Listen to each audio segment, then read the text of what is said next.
having me. Happy to be here and happy to talk to you. I am what's called, I guess for lack of a better term, professional propagandist. I help people develop communication strategies that push policies and issues. And I'm delighted to be here with Sherry because I don't really deal in the world of reality. I create the fantasies that inform the world of reality and help shape the world of reality. So oftentimes I get up here and help people like you who are doing the hard work and complicated work, getting things done, how to do this, and everybody says, well, it's all in the fantasy world. Now I have my crutch right here. She actually knows how to do everything I'm talking about here, and she has done everything I'm talking about. So let me talk a little bit about what I see going on in a lot of your challenges, and that's a real need to fight for the system, which is strange for me because when I was younger, I came up fighting against the system, and now I run around every place telling people how to fight for a system. So what this means to me is that early childhood development systems, the things we're building in states to build quality outcomes are totally under threat at this time by financial problems, by political ideology problems, by all sorts of everything. So whatever progress we're making in building these systems are also under threat or being torn down at the same time. So how do you fight for the system? The hardest thing to fight for is a system because you're talking about things like bureaucracy and whatever. When I look at early childhood development, the big problem we have is there's great need, but there's not great demand. And what do we mean by that? We have kids on rolls, we have all sorts of stuff, there's waiting lists, there's not enough people served, there's tremendous need. The science tells us that there's tremendous need. Everything tells us that this is something we should be doing, but there aren't enough people demanding that it should be done.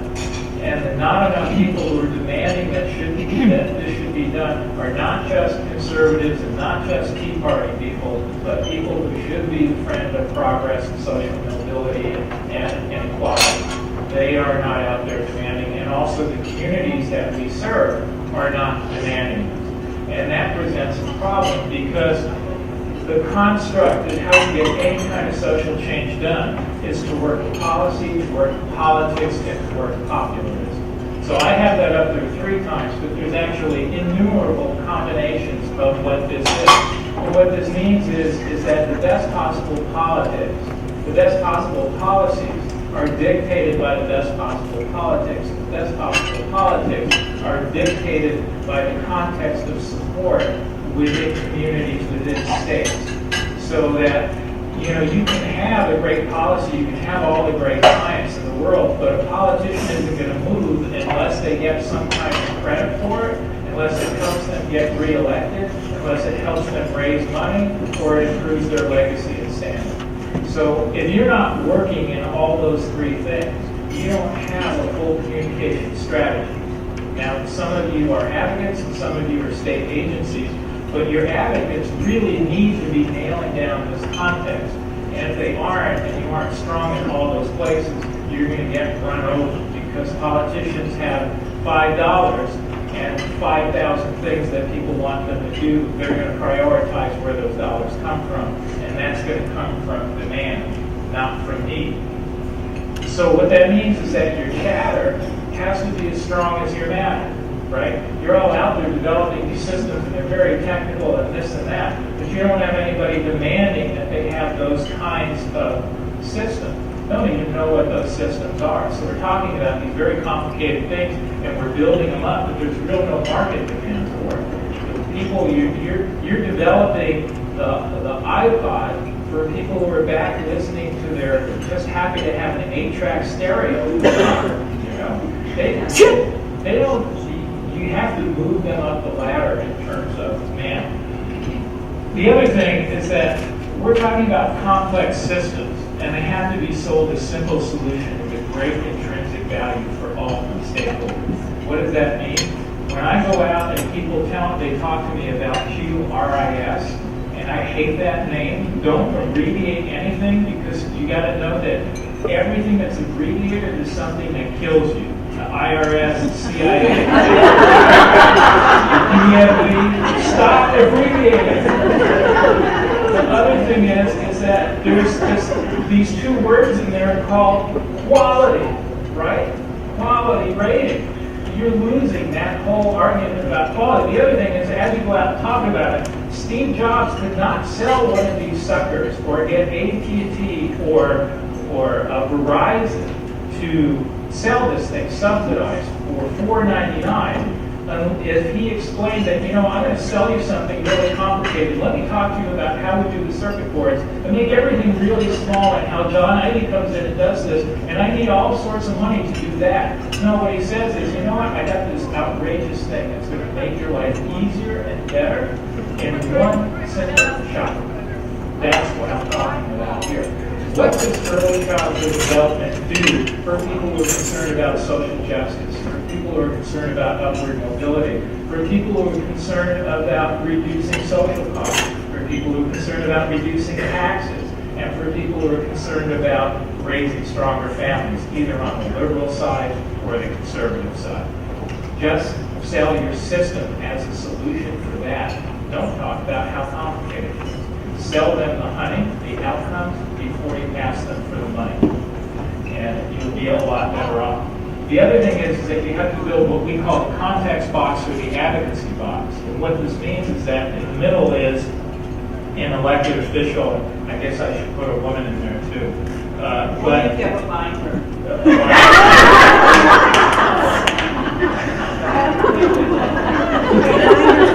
I heard Elliot Spitzer had binders too.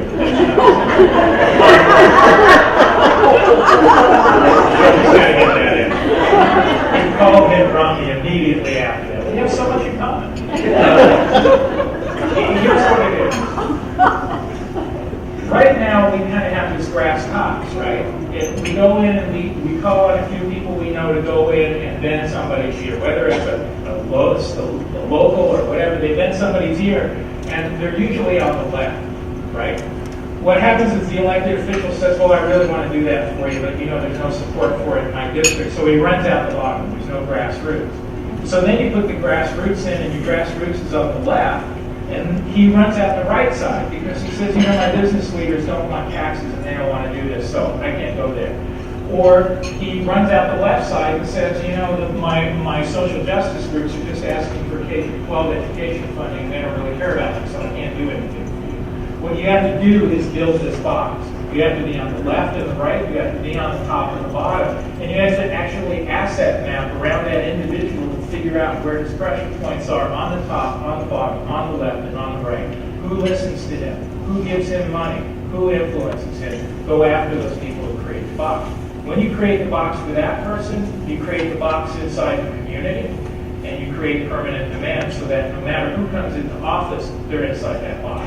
They have to play your game instead of you having to play their game. So finally, I want to talk about how to sell a system, and I don't want to take all the time here, but they asked me to show the work we did in North Carolina. North Carolina has probably one of the better or best systems in the country. It's so good that people who live there don't even know that it exists. It's seamless for them. The referrals between health and development and education and centers is something that happens all the time. So, and now that whole system is threatened and people don't know it's threatened. So we said that we really have to go in and fight for the system by making it visible and showing people that their communities have skin in the game. And so what we did is that we said that there's this ecosystem out there, but it's not evident and visible in the community. People know a child care center and they know a physician, but they don't know that they're connected.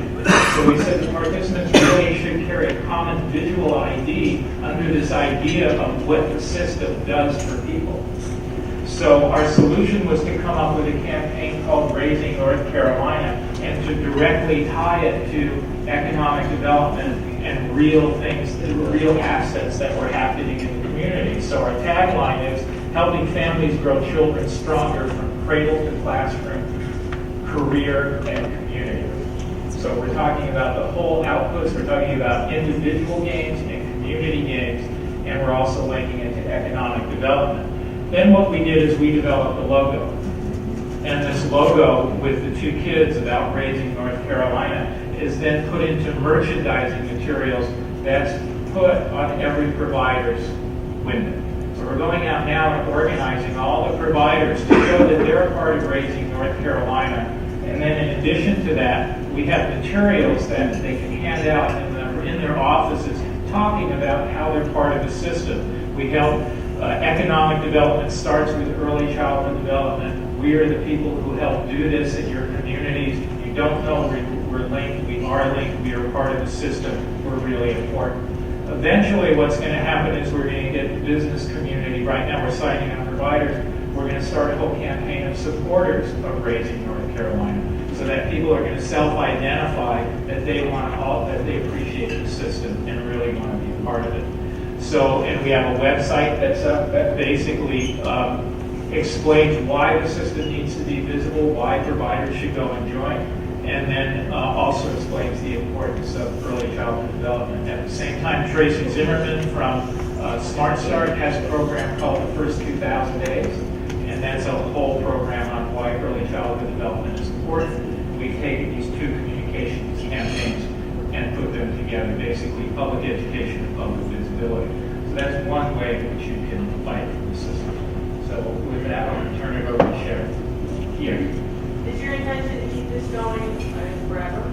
I'm hoping to keep it going forever. Right now we have funding that's part of ARA that help us set it up. But the goal is to get as many people signed up and to get it rolling, and it's so inexpensive to do that we're hoping one of the major foundations or a few in North Carolina